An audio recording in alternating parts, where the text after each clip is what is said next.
Friends, आज हम schedule M 2023 में जो रिलीज़ हुआ है उसका पार्ट 2 डिस्कस करेंगे। हम आपको सारी बातें हिंदी में एक्सप्लेन करेंगे ताकि आप आसानी से समझ जाएं। तो इससे पहले इसके दो पार्ट आ चुके हैं, एक इंट्रोडक्शन पार्ट और एक पार्ट 1। आज पार्ट 2 डिस्कस करेंगे जिसके अंदर हमारे स्टाइल प्रोडक्ट्स की जानकारी दी जाएगी, जैसे हमारे large volume parentals, small volume parentals और ऑप्थेल्मिक प्रिपरेशंस। तो जो भी आपके ये स्टाइल प्रोडक्ट्स हैं ये दो तरीके से बनाए जाते हैं। एक तरीका है हमारा उसको टर्मिनली स्टरलाइज करके बनाने का, जैसे प्रोडक्ट को हम बनाएंगे और उसको या तो हम ऑटोक्लेव कर देंगे या ड्राई हीट स्टरलाइज कर देंगे। और दूसरा तरीका हमारा एसेप्टिक फिल्ट्रेशन का, जिसमें हम 0.22 माइक्रोन मेम्ब्रेन फिल्टर से उसको फिल्टर करेंगे और फिर एसेप्टिकली उसको कंटेनर क्लोजर में फिल कर देंगे। अब जो हमारे सैंपल की बात करते हैं, जो भी कहते हैं कि जो भी आपने स्टेरिलिटी को एश्योर करने के लिए जो भी सैंपल लेने हैं, तो एसेप्टिक फिलिंग में प्रोडक्ट से जब भी आप सैंपल ले रहे हैं तो आपको डिफरेंट ड्यूरेशन से सैंपल लेना है। मतलब स्टार्टिंग से भी लेना है, एंड से भी लेना है, मिड से भी लेना है, ताकि पूरा बैच रिप्रेजेंट हो जाए। इसके अलावा जब आपका प्रोडक्ट टर्मिनली स्टरलाइज्ड है तो आपको स्टेरिलिटी का जो सैंपल लेना है वो आपको हर एक लोड से लेना है और हर एक बकेट से लेना है, ताकि पूरा बैच रिप्रेजेंट हो जाए। और शेड्यूल एम ये भी कहता है कि खाली स्टेरिलिटी टेस्ट करने से आप प्रोडक्ट की स्टेरिलिटी या क्वालिटी को एश्योर नहीं कर सकते, आपको और भी बहुत से उपाय करने पड़ेंगे। आपको अपने प्रोडक्ट की मीडिया फिल वैलिडेशन करनी पड़ेगी और आपको वाटर सिस्टम वैलिडेशन, पानी जो आप यूज़ कर रहे हैं उसके बैक्टीरियल एंडोटॉक्सिन भी आपको चेक करने पड़ेंगे कि उसकी मात्रा कितनी है। और आपको रैपिड माइक्रोबायोलॉजिकल टेस्टिंग भी आप कर सकते हैं, जिसके जैसे बायोलॉजिकल इंडिकेटर्स होते हैं जिनका 4-5 दिन में रिजल्ट्स आ जाता है। अदरवाइज स्टेरिलिटी तो 14 दिन लेती है, लेकिन आप उनको तभी यूज़ कर सकते हैं जब आपने उनको यूज़ करके वैलिडेट कर लिया है और आप काफ़ी बार इस तरह से प्रोडक्ट को फिल कर चुके हैं और हर बार ही आपका प्रोडक्ट स्टेरिलिटी में पास आया, तब आप ये रैपिड माइक्रोबायोलॉजी एवोल्यूशन कर सकते हैं, जिसके अंदर बायोलॉजिकल इंडिकेटर्स यूज़ होंगे। तो इसके अंदर हमारा तीसरा पॉइंट सैनिटेशन के ऊपर है। उससे पहले मैं आपको बताना चाहूँगा कि हम फार्माडॉक्स कंसल्टेंट आपकी कंपनी के स्टाफ को हम ट्रेन भी कर सकते हैं और आके आपके प्लांट को पूरी तरह से हम रेनोवेट भी कर सकते हैं, ताकि जो डेडलाइन है 28 दिसंबर 2024 तक आप सब कंप्लाई हो जाएं। तो अब हम सैनिटेशन की बात करेंगे। तो सैनिटेशन के लिए हमारे इंजेक्शन सेक्शन में या एसेप्टिक प्रोसेसिंग एरिया में सारे रिटर्न प्रोसीजर्स होने चाहिए, और जो भी डिसइंफेक्टेंट आप यूज़ कर रहे हैं आपको उसको बदल बदल के यूज़ करना है। मतलब आज आपने एक केमिकल वाला यूज़ कर लिया, कल दूसरे वाला करिए, तीसरे दिन कोई और कीजिए, या हर वीक आप इसको चेंज करते जाइए। उसके बाद जो भी आप डिसइंफेक्टेंट यूज़ कर रहे हैं उसमें ही कहीं माइक्रोबायल जो लोड तो नहीं है, आपको इसको भी आपको मॉनिटर करना है। और शेड्यूल एम ये भी कहता है कि अब खाली आपको बैक्टीरियोसाइडल ही यूज़ नहीं करना है, आपको स्पोरिसाइडल भी यूज़ करना है। मतलब जो स्पोर्स होते हैं ना, वो बैक्टीरियोसाइडल डिसइंफेक्टेंट से किल नहीं होते हैं, उसके लिए आपको स्पोरिसाइडल एजेंट्स भी यूज़ करने हैं। तो तीसरा पॉइंट हमारे सैनिटेशन का ये हो गया।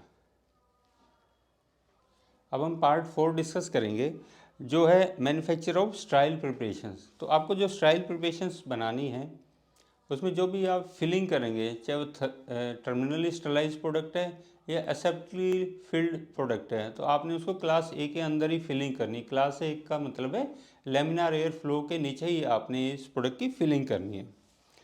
तो इसमें लेमिनार एयर फ्लो की स्पीड के बारे में बताया गया कि 0.36 से 0.54 मीटर पर सेकंड की स्पीड से हमारे लेमिनार की हवा में प्रवाह होना चाहिए।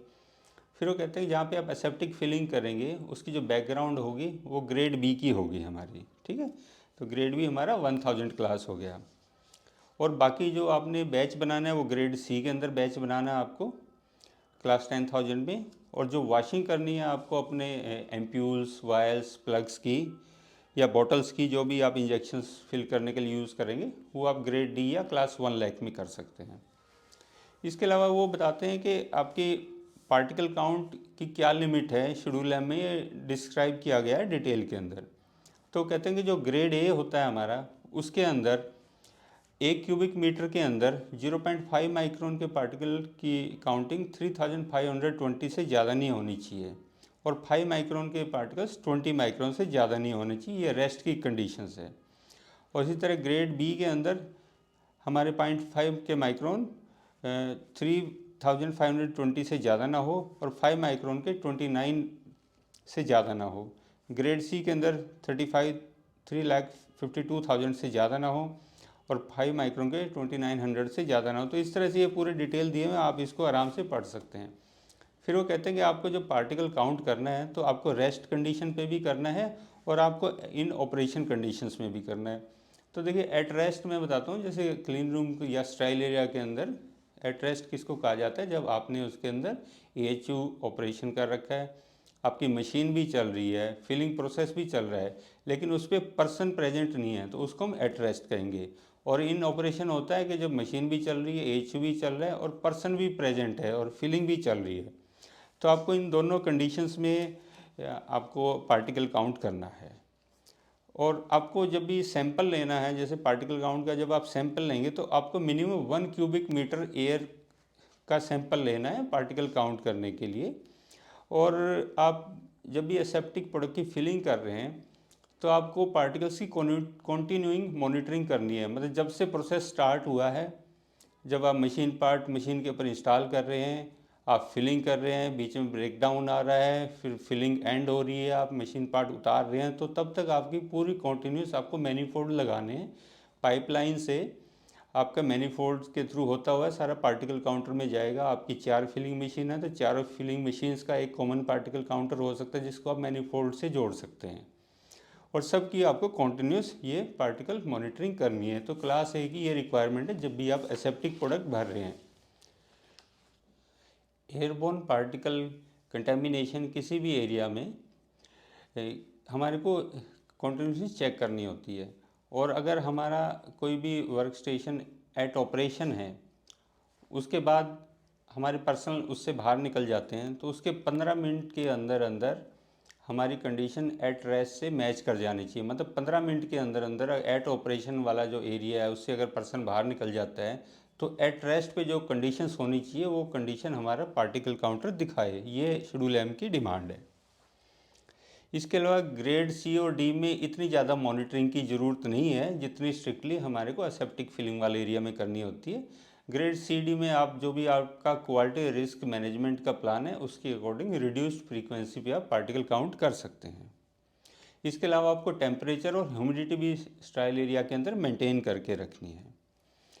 अब मैं आपसे डिस्कस करूंगा कि डिफरेंट टाइप की फिलिंग के लिए आपको कैसा इन्वायरमेंट चाहिए। फॉर एग्जांपल, अगर आप टर्मिनली स्टरलाइज प्रोडक्ट भर रहे हैं तो उसके लिए आपको क्लास A का इन्वायरमेंट चाहिए ओवर द मशीन। मतलब आपको लेमिनार एयर फ्लो के अंडर फिलिंग करनी है, लेकिन उसकी बैकग्राउंड आप ग्रेड C रख सकते हैं।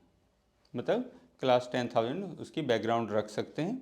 और आपकी जो मोल्डिंग ब्लोइंग वगैरह जैसे FFS वगैरह हम भरते हैं तो वहाँ पे आप ग्रेड D रख सकते हैं। या आप जो भी आप सॉल्यूशन बना रहे हैं लार्ज वॉल्यूम फिलिंग करने के लिए या टर्मिनली स्टरलाइज प्रोडक्ट के लिए, उसको आप ग्रेड D में सॉल्यूशन को बना सकते हैं और मोल्डिंग ब्लोइंग वगैरह वहाँ पे कर सकते हैं। अब बात करते हैं हम एसेप्टिकली फिल्ड प्रोडक्ट्स की। मतलब जो प्रोडक्ट हम ऑटोक्लेव नहीं करते, ड्राई हीट स्टरलाइज नहीं करते, जो सिर्फ हम 0.2 माइक्रोन से फिल्टर करके स्टरलाइज करते हैं, तो उसके लिए आपको ग्रेड A के अंडर फिल करना है। मतलब लेमिनार के नीचे आपको भरना है। इसके अलावा जिस रूम में लेमिनार रखा होगा उसका ग्रेड B होना चाहिए हमारा, तो क्लास 1000। इसके अलावा जब आप इसका बैच बनाएंगे एसेप्टिक के लिए तो आपको ग्रेड C में बनाना है। और जो आपकी वायल वाशिंग है, MPL वाशिंग है, उसको आप ग्रेड D के अंदर कर सकते हैं। इसके अलावा वो कहते हैं कि जब भी आप फिलिंग कर रहे हैं तो आपको टाइम टाइम पे आपको माइक्रोबियल लोड भी चेक करना है। उसके लिए आपको सेटल प्लेट लगानी है। 4 घंटे से ज़्यादा सेटल प्लेट लगाने की आवश्यकता नहीं है आपको।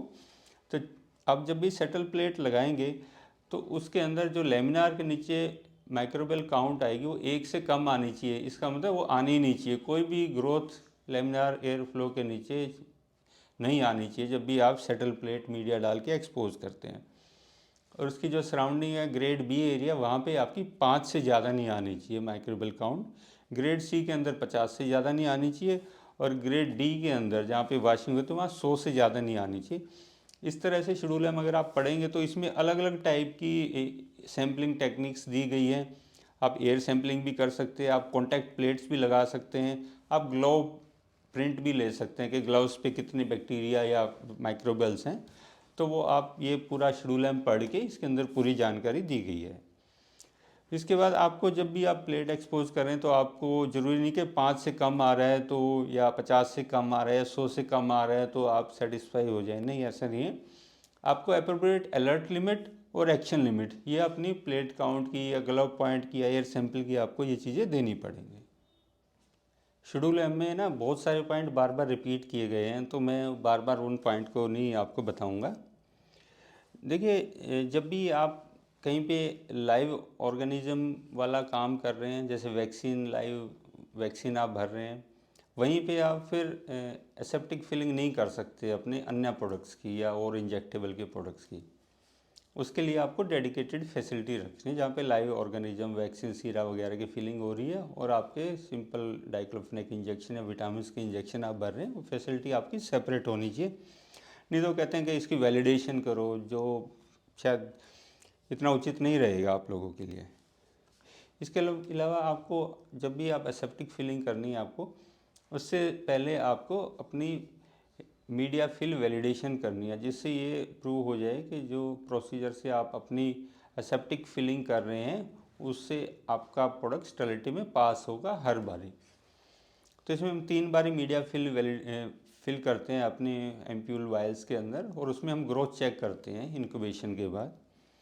वो कहते हैं कि आप कितने पीसीज मीडिया फिल के भरेंगे एम्प्यूल या वायल के चेक करने के लिए, उनकी मात्रा उचित होनी चाहिए। मतलब ऐसा ना हो कि आपका जो कमर्शियल बैच है वो तो 1 लाख पीसीज का और आप सिर्फ 1000 वायलें भर रहे हैं मीडिया फिल के लिए, तो उससे आपको एग्जैक्ट पता नहीं चलेगा अभी जो मैं 8 घंटे में काम कर रहा हूँ मैं आधे घंटे में उसके रिज़ल्ट कैसे ले सकता हूँ।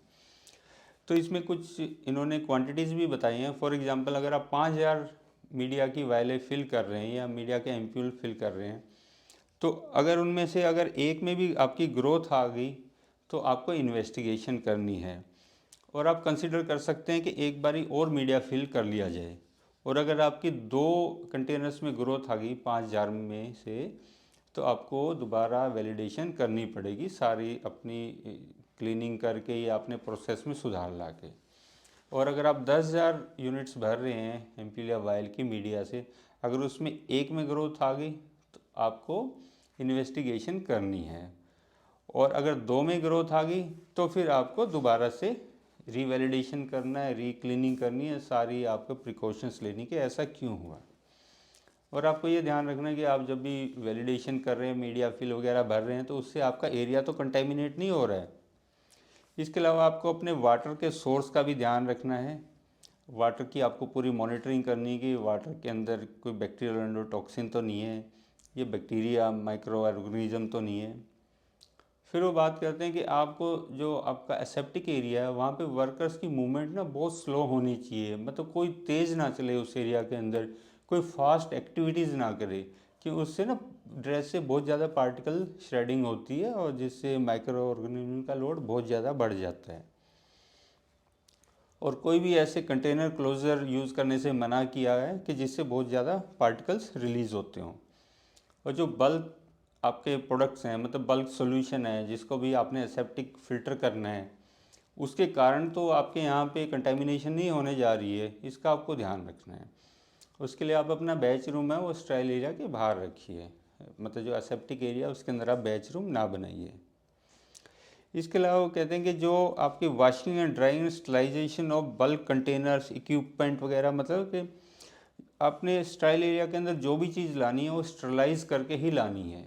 आपने चाबी, पेचकस, कोई ट्रे या क्रेट तो लाना ही मना है स्टाइल एरिया के अंदर, क्योंकि उसको तो स्टरलाइज कर नहीं सकते।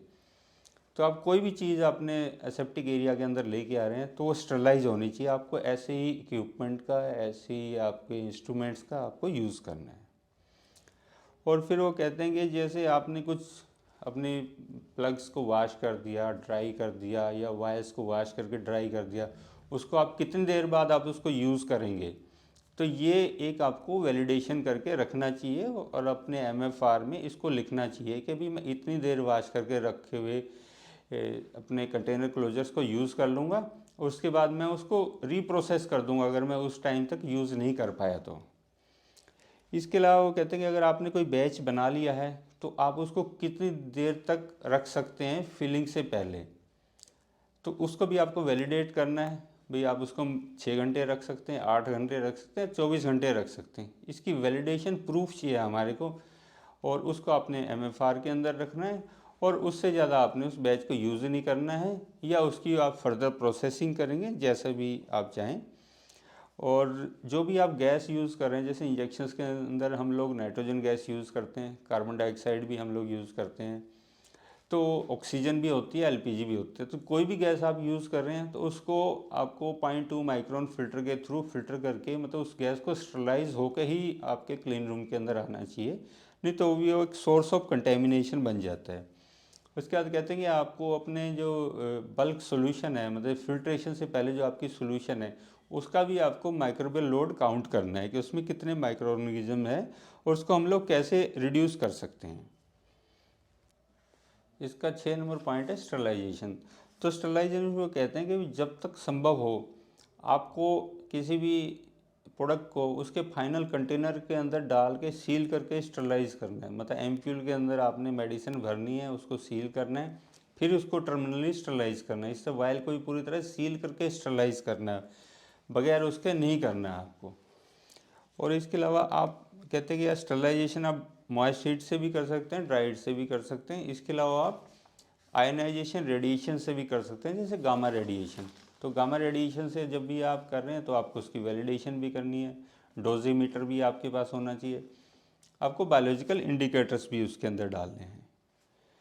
और बायोलॉजी इंडिकेटर आपने एक एक्स्ट्रा प्रिकॉशन लेनी है, मतलब स्टेरिलिटी टेस्ट तो आप कर ही रहे हैं और इंडिकेटर भी आपका चलेगा, डोजीमीटर भी चलेगा।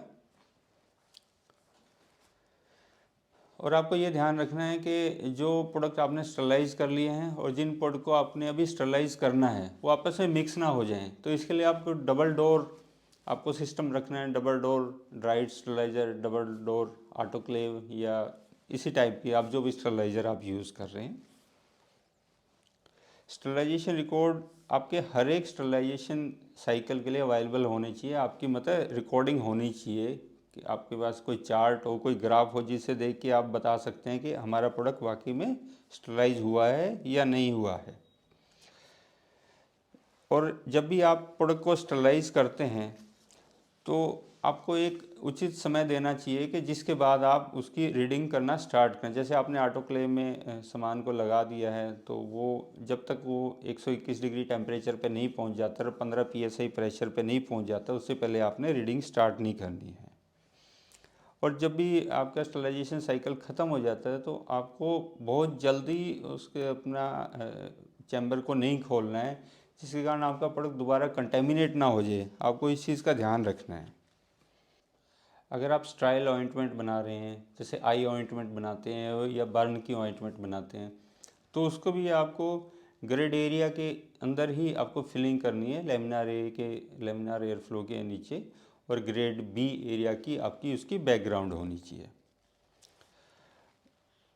स्टरलाइजेशन बाय गैस भी एक मेथड है, लेकिन फार्मास्यूटिकल्स के अंदर गैस को यूज़ करके स्टरलाइज करना काफ़ी मुश्किल है, क्योंकि गैस का हमारे जो इंजेक्शन प्रोडक्ट्स हैं तो उसके ऊपर ख़राब असर होता है, वो मतलब हमारा प्रोडक्ट ख़राब हो सकता है।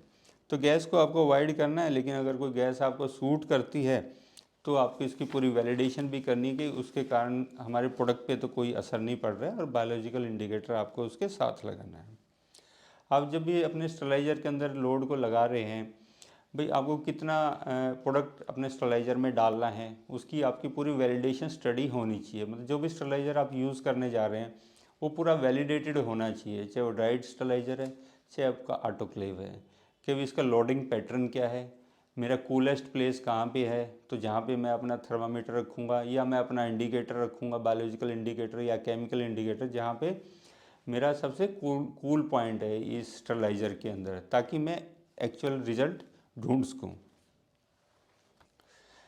जब आप एसेप्टिक फिलिंग कर रहे हैं और आपका जो फिलिंग प्रोसीजर है उसके अंदर आप टर्मिनली स्टरलाइज नहीं कर रहे हैं, तो असेप्टिक फिल्ट्रेशन करके जो आपने टैंक में मटेरियल रखा हुआ है उसको कंटेमिनेट होने का बहुत खतरा है।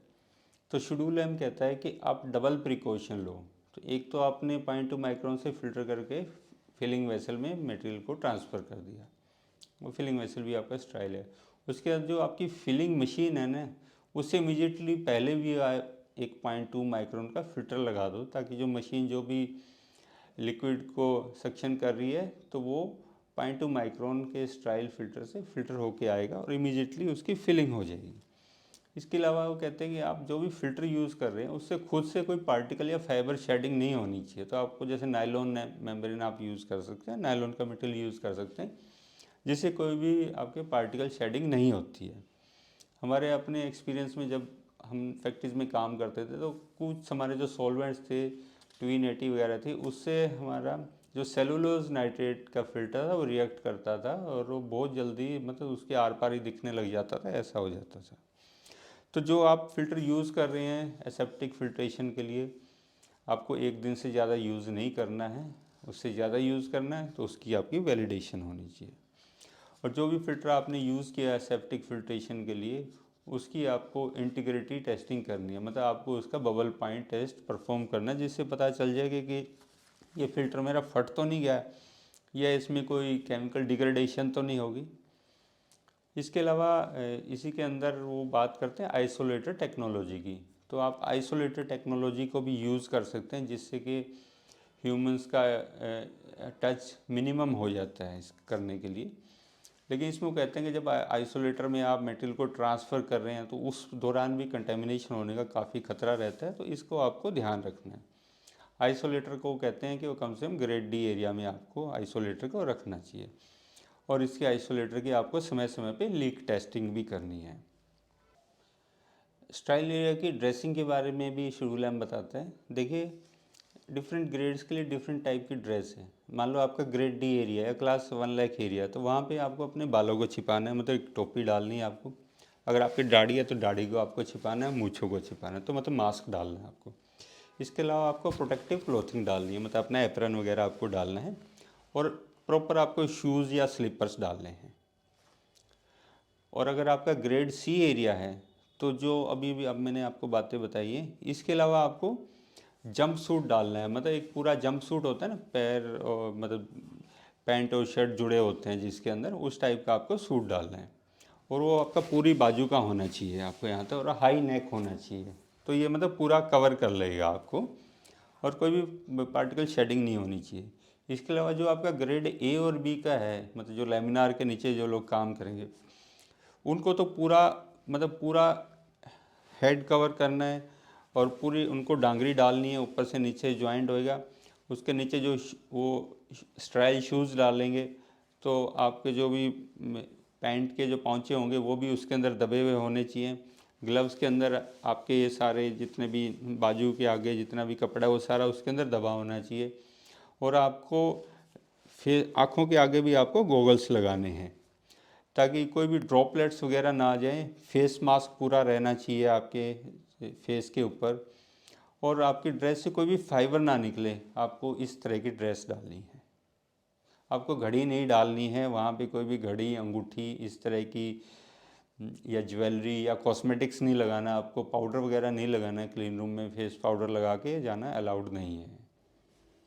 एसेप्टिक एरिया में काम करने वाले जितने भी आपके कर्मचारी हैं, वो उन सबको आपको पूरी ट्रेनिंग देनी है, शुरू में भी देनी है, और रेगुलर ट्रेनिंग भी देनी है कि वहाँ पे कैसे काम करना है। और आपको एसेप्टिक एरिया में कम से कम आदमियों को भेजना है, तो जितनी ज़्यादा ऑटोमेशन आप कर सकते हैं वो आपको करनी है। इसके अलावा जो भी पर्सन आपकी अगर किसी दूसरे एरिया में काम करे जहाँ पे लिविंग थिंग्स के फिलिंग हो रही है, जैसे वैक्सीन्स वगैरह को कोई फिल कर रहा है या एनिमल टिश्यू कल्चर्स टाइप का काम कर रहे हैं, तो उसको आप नहीं जाने दे सकते सेप्टिक एरिया के अंदर। मतलब जो लाइव ऑर्गेनिजम्स के साथ काम कर रहा है उसको आप अपने फिलिंग एरिया में नहीं भेज सकते। अगर आपके यहाँ पे कोई पैथोजन की टेस्टिंग कर रहे हैं या सब कल्चरिंग कर रहे हैं, कोई भी लैब के केमिस्ट हैं, उसी को आप फिलिंग एरिया में मत भेजिए, तो वो कंटेमिनेशन का सोर्स हो सकते हैं। तो आपको बहुत high standard of personal hygiene maintain करना है जब भी आप एसेप्टिक एरिया में जा रहे हैं। और कैसे आपको कपड़े बदलने हैं उसका एक गाउनिंग प्रोसीजर आपको डिस्प्ले करना है, कैसे हाथ साफ़ करने हैं, हाथों को कैसे सैनिटाइज करना है, ये सब आपको बताना है। और जब आप एसेप्टिक एरिया में जा रहे हैं तो आप बाहर के कपड़े पहन के नहीं जा सकते हैं, तो आपका एक चेंजिंग रूम होना चाहिए एसेप्टिक एरिया के साथ ही। वहाँ पे आप अपने बाहर की पैंट शर्ट उतारिए और अंदर की आप डांगरी डाल के फिर आप प्रवेश कीजिए अपनी घड़ी अंगूठी ये सब निकाल के। अब इसमें प्रीमाइसेस के बारे में बात करते हैं। तो ग्रेड ए और बी के जो भी हमारी प्रीमाइसेस है उसके अंदर कोई भी हमारे सरफेस से बाहर निकले हुए नहीं होने चाहिए, जितना हो सके हमारी वाल सारी फ्लश होनी चाहिए। जैसे ये फ्लश है ना, तो ऐसे पफ पैनल की वाल आपको फ्लश रखनी है। आपको दरवाजे इसके अंदर स्लाइडिंग नहीं रखने हैं, तो स्लाइडिंग डोर में क्लीनिंग के बहुत इश्यूज होते हैं। अपने आप दरवाजे बंद हो जाएं तो सारे आपके डोर क्लोजर आपको यहाँ पे लगाने हैं। आपको फॉल सीलिंग का खास ध्यान रखना, फॉल सीलिंग में लीकेज नहीं होनी चाहिए। अगर आप कभी आप फॉल सीलिंग के ऊपर से अगर आपने स्टाइल एरिया में झांक के देखा तो आप पाएंगे कि उसके अंदर काफ़ी सुराख वगैरह दिखाई देते हैं, तो जिससे आपकी स्टेबिलिटी ब्रेक हो सकती है, वहाँ से आपके कंटेमिनेटेड एयर अंदर आ सकती है रूम के अंदर। और आपका जो प्लांट है अगर आप उसको अभी बनाना जा रहे हैं या आपका ऑलरेडी प्लांट बना हुआ है तो आप फार्माडोक्स कंसल्टेंट से 9996859227 पे कॉल करें या हमारी वेबसाइट पे लॉगिन करके व्हाट्सएप पे हमारे को मैसेज करें या आप हमें मेल करें, तो हम आपके प्लांट को state of the art as पे EUGMP नॉर्म्स सेटअप करा देंगे। अब आपका जो स्ट्राइल एरिया है उसके अंदर कहीं भी आपको सिंक या ड्रेन नहीं देने हैं, मतलब जो भी आपका ग्रेड बी एरिया है वहाँ पे आपको ये देना चीज़ें अलाउड नहीं है। इसके अलावा जो भी आपके स्ट्राइल एरिया में आप जब एंट्री करते हैं उसके जो भी आपके चेंज रूम हैं वो इस तरह बनाने के वो फिज़िकली सेपरेट हों दूसरे एरिया से, और वहाँ पे क्लास में एकदम चेंज ना आए। जैसे आप फिलिंग एरिया में जा रहे हैं तो उसका जो फर्स्ट एयरलॉक होगा वो आपका ग्रेड डी का होगा, फिर उससे अगला एयरलॉक आप ग्रेड सी का बना सकते हैं, उससे अगला आप ग्रेड बी का बना सकते हैं, ठीक है। फिर वापसी पे भी निकलेंगे तो रिटर्न का जो एयरलॉक होगा सबसे पहले फिलिंग एरिया से पर्सन ग्रेड बी में आएगा, फिर ग्रेड सी में जाएगा, फिर ग्रेड डी में जाएगा। और एयरलॉक के दरवाजे ना एक साथ नहीं खोलने हैं आपको, मतलब एक कर्मचारी ने पहला दरवाज़ा खोल लिया, दूसरा कर्मचारी दूसरा दरवाज़ा खोल के खड़ा हुआ है, तो ऐसे तो कंटेमिनेशन हो जाएगी। उसके लिए आपको अलार्म लगाना है या वार्निंग लाइट्स लगानी है, या आप चाहो तो सायरन लगा सकते हो, और अच्छा बजट है तो आप उसमें इंटरलॉकिंग भी कर सकते हैं कि एक डोर ओपन है तो दूसरा डोर ओपन होगा ही नहीं होगा। और आपको अंदर पॉजिटिव एयर का प्रेशर रखना है हमेशा, स्ट्राइल एयर 10 से 15 पास्कल का आपके यहाँ पे पूरा प्रेशर होना चाहिए। और आपको ये भी ध्यान रखना है कि हवा आपने बहुत तेज़ तो नहीं दे दी स्ट्राइल एरिया के अंदर, प्रॉपर एक लेमिनार फ्लो आना चाहिए हवा का, बहुत ज़्यादा हाई वेलोसिटी से हवा क्लीन रूम के अंदर नहीं आनी चाहिए, उससे भी हमारी कंटेमिनेशन बढ़ सकती है। और अगर कभी भी आपका AHU रुक जाता है किसी भी कारणवश तो आपके वहाँ पे अलार्म बज जाना चाहिए इमीडिएटली कि भी इस फिलिंग एरिया का AHU बंद हो गया, सब लोग भागो देखो क्या दिक्कत आ गई और इसको जल्दी से जल्दी चलाओ, या इमीडिएटली फिलिंग और सारे ऑपरेशंस को बंद किया जाए। और अननेसेसरी लोगों को क्लीन एरिया में या ग्रेड एरिया में आना टोटली बिल्कुल बैन करना चाहिए, उनको आना अलाउड नहीं होता है। इसके अलावा इसी पार्ट 2 के अंदर हमारा 9 नंबर पॉइंट है वो इक्विपमेंट्स के ऊपर है। वो कहते हैं अगर आपने एक कन्वेयर बेल्ट लगा रखी है आपके क्लीन रूम में, जैसे वाइल फिलिंग सीलिंग हो रही है, तो वो कन्वेयर बेल्ट आपकी नॉन स्टाइल एरिया में नहीं जानी चाहिए, वो कन्वेयर बेल्ट आपकी एसेप्टिक एरिया में ही होनी चाहिए। और अगर ऐसा पॉसिबल नहीं हो पा रहा है तो आपको एक डायनेमिक पास बॉक्स लगाना है, तो एक तरफ से तो फिलिंग वाले एरिया वाली कन्वेयर आ गई, दूसरी तरफ से नॉन स्टाइल वाली कन्वेयर आ गई, वहाँ से स्टाइल एरिया आ रही एयर आ रही है, और दोनों कन्वेयरें ऐसे घूम रही है और मटेरियल ऐसे ट्रांसफ़र हो जा रहा है। तो ये ऐसी डिज़ाइनिंग करनी हो तो आप फार्माडोक्स कंसल्टेंट से हेल्प ले सकते हैं। इसका 10 नंबर पॉइंट है फिनिशिंग ऑफ स्टाइल प्रोडक्ट्स। इसके अंदर ये कहते हैं कि जो भी आपके एम्प्यूल आपने फिल करे हैं उसकी आपको 100% लीक टेस्ट करनी है, मतलब हर एक एम्प्यूल की लीक टेस्ट होनी चाहिए उसको फिनिश गुड में या रिलीज़ करने से पहले। इसके अलावा जो भी आप वायल भर रहे हैं उसकी क्रिम्पिंग एक इम्पोर्टेंट पार्ट है। तो उसमें जो सीलिंग करनी है, एल्युमिनियम सील से हम सील करते हैं, तो सीलिंग का एरिया हमारा अलग होना चाहिए, फिलिंग का एरिया हमारा अलग होना चाहिए। और जब तक हमारी वायल सील नहीं होती है, वो लेमिनार एयर फ्लो या ग्रेड ए या क्लास 100 के नीचे ही रहनी चाहिए।